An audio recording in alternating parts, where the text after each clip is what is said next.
65 Chevelle. It's either 65 or 64. I didn't see the grill, that's all I know.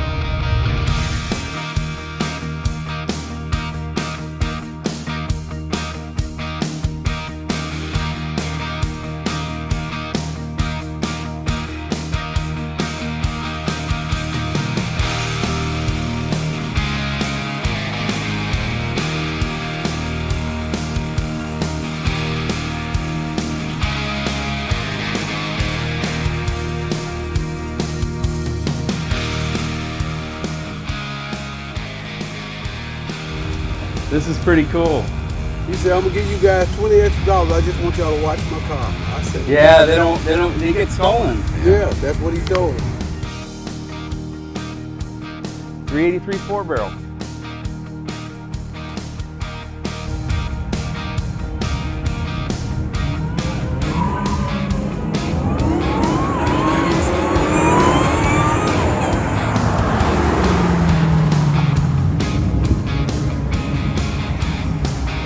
Yeah, this is the car we saw on the freeway. I love them like that. That's a beautiful car.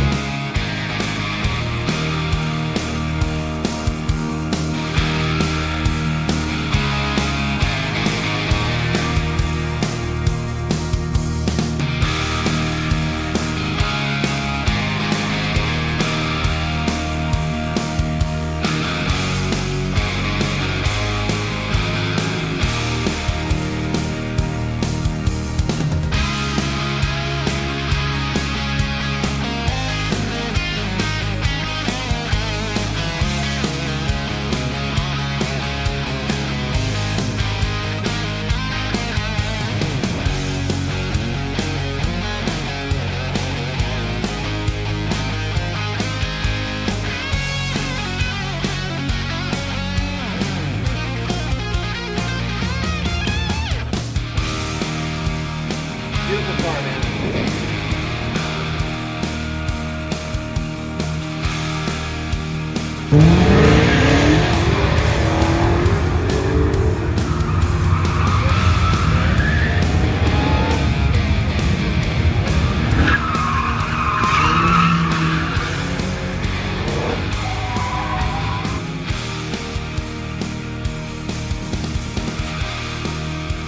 So it's new versus old, gently octane. Stay with the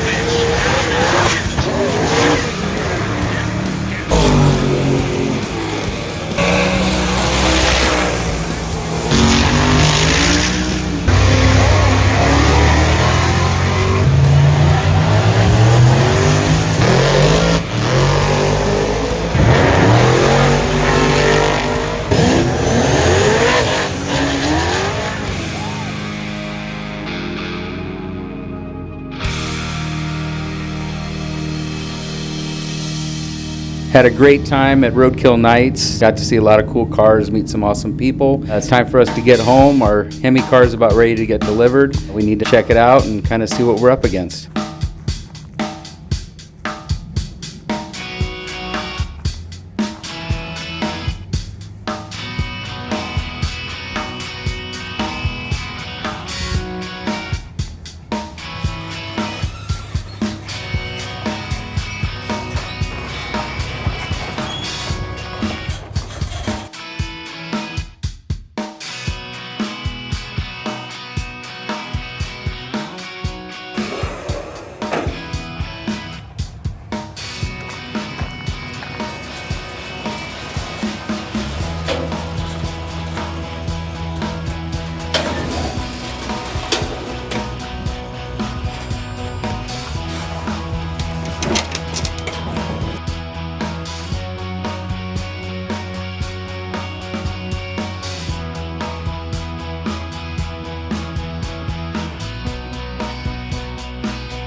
They made 45 Hemi automatic 69 Coronet RTs.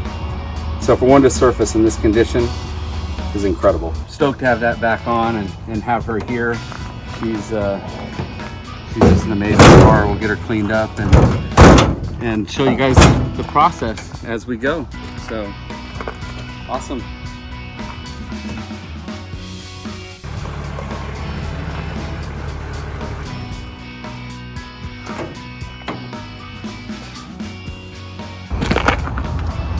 It's a Hemi, brother.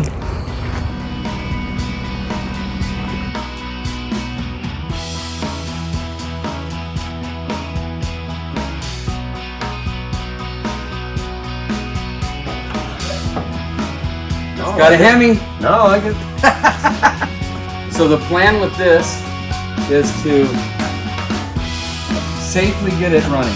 Right. Yellow, black interior, air grabber, console, black butt stripe delete. Yeah, see, it 88, has the tag. I was talking about that 26-inch radiator, pretty standard. But as for that, that's all Lynch Road was putting on their tags back then. So the build sheet would tell us Right. all the other stuff, so it's really important. They said that they pulled the back seat out and they didn't see it, and they pulled the back covers off, they didn't see it there either. And I think they said they checked under the dash, but that doesn't mean anything. Right. I mean, I believe it. I believe the story. I believe those are the original miles. Well, my way of telling is always looking at the brake pedal pads for wear. They can always replace those. They can always replace those, but that's still... It's still got the chrome trim on it, too. What's that? It's still got the chrome trim dress-up kit. So you think it's... I think that's original. Hasn't been off of there. The first thing that I noticed is it has this inset here, which is Hemi only. The air grabber box has this little rubber boot to fit around the master cylinder. That's Hemi only. It's got an automatic transmission cooler, which was added on for the Hemis. It looks like, judging by this shape of the dirt around the color, it had a Mopar Performance Ignition box at one time, but now it's got an MSD box down here. So we're going to see if we can get it running with that. It's got another weird fuel filter down there. It's got a fuel pressure regulator. They've done some Mickey Mouse things with, you know, fuel things going on here and there. It's, other than that, I mean, it is painfully original. It had hood pins at one time, and they had the hood welded shut, and they took the pins out. And the car has been painted once, so they repainted over that. You've got two carburetors that barely idle and like to go wide open, and that takes a lot of fuel. Guys would upgrade, it had a 3/8 fuel line and a 1/4-inch return. They would upgrade that to 1/2 inch. This little blue box here, this is actually a fuel pressure regulator. It looks like they have a fuel pressure line leading over to one of the gauges. Let's take a quick peek under here.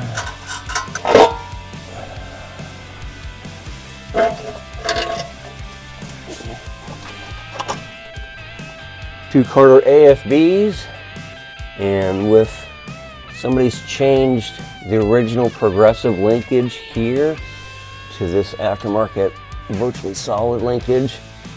Get it up in the air and take a look underneath.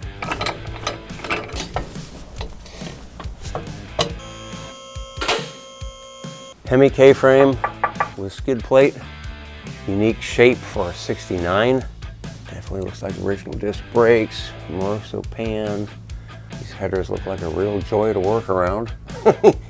Especially this one that goes through the middle. But that was something that a lot of guys did. First thing, throw some headers in it.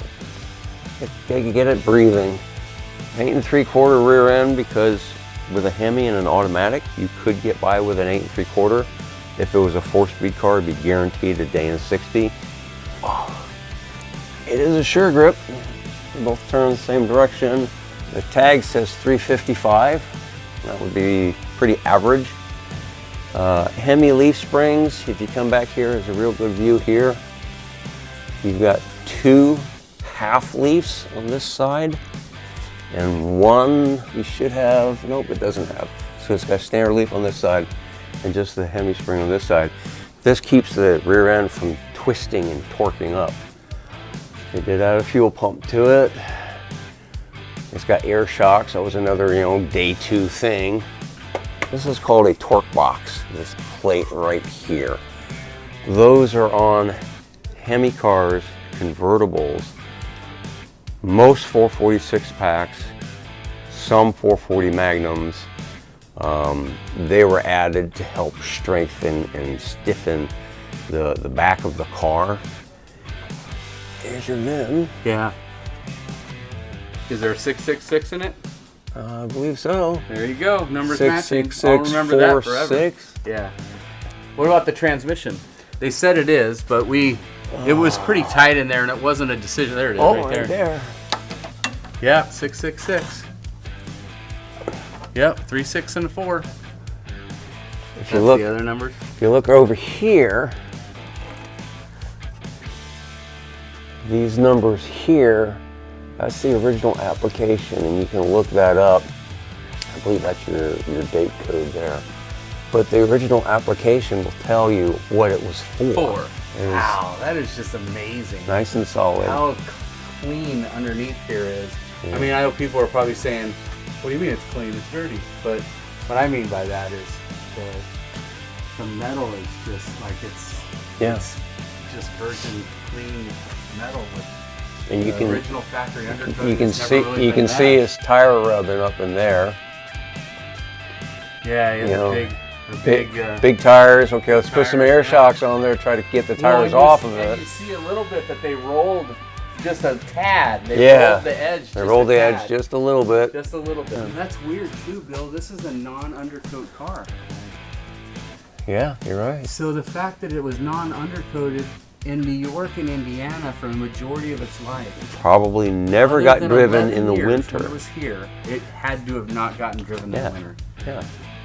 There's no way this would have survived. This was not his daily driver. No. This was his fun car. Yeah. And his track car. Yeah. And his baby. Yeah. And it shows. Yeah.